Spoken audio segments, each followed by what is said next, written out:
మా ఇంటి పక్క పిల్లగాడు ఊకే స్కూటర్ కావాలని ఒకటే ఏడుస్తుండు.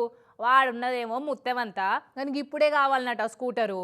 టాయ్ స్కూటర్ కొనిద్దామంటే 5-6 వేలైనా ఉంటుందని వాళ్ళ డాడేమో కొనిస్తలేడు.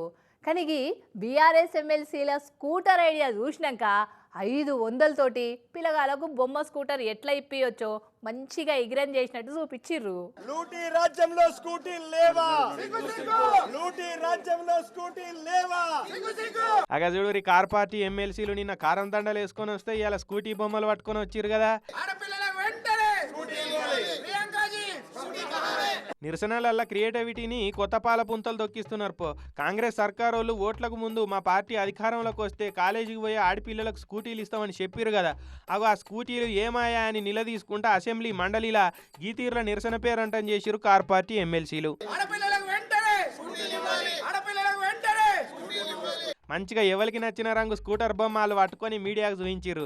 నిరుద్యోగులకు వెంటనే ఉద్యోగాలు ఇవ్వాలి అని డిమాండ్ చేసినట్టే ఆడపిల్లలకు ఎంబడే స్కూటీలు ఇవ్వాలి అని తెలుగులో నినాదాలు చేసుడే కాకుండా ప్రియాంకాజీ స్కూటీ కహా హై అని పాన్ ఇండియాకు అర్థమయ్యేటట్టు హిందీలో కూడా నినదించారు.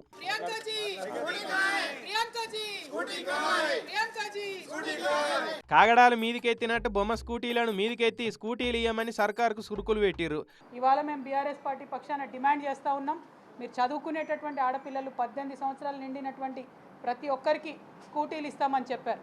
కానీ ఆ విషయంలో ఇంతవరకు కనీసం రివ్యూ కూడా చేయకపోవడం చాలా దారుణం. స్కూటీలు ఇస్తే పెట్రోల్కు పైసలు అవుతాయి. చదువుకునే పిల్లగాళ్ళు పెట్రోల్కు పైసలు కావాలంటే వాళ్ళ పేరెంట్స్కు ఏదైనా ఆమ్దాన్ వచ్చే పని ఉండాలంటే సర్కారే ఏదైనా ఉపాధి చూపెట్టాలంటే పైసలు కావాలి. ఇప్పటికే సర్కారు తన పైసలు లేవని 400 ఎకరాల భూములు అమ్ముతున్నారని మీరే లొలి చేస్తున్నారు. మళ్ళీ స్కూటీలు కొందామని చూసినా కూడా అప్పులు తెచ్చి స్కూటీలు కొన్నారని మళ్ళీ మీరే లొలి పెడతారు. అందుకే సర్కారు వాళ్ళు స్కూటీలు కొనిచ్చి అందరినీ ఇబ్బందులు పెట్టొద్దని పెద్ద మనసుతోటి ఆలోచించి ఈ పథకాన్ని వాయిదేసినట్టున్నారని అంటున్నారు రాజకీయాలు తెలిసిన వాళ్ళు.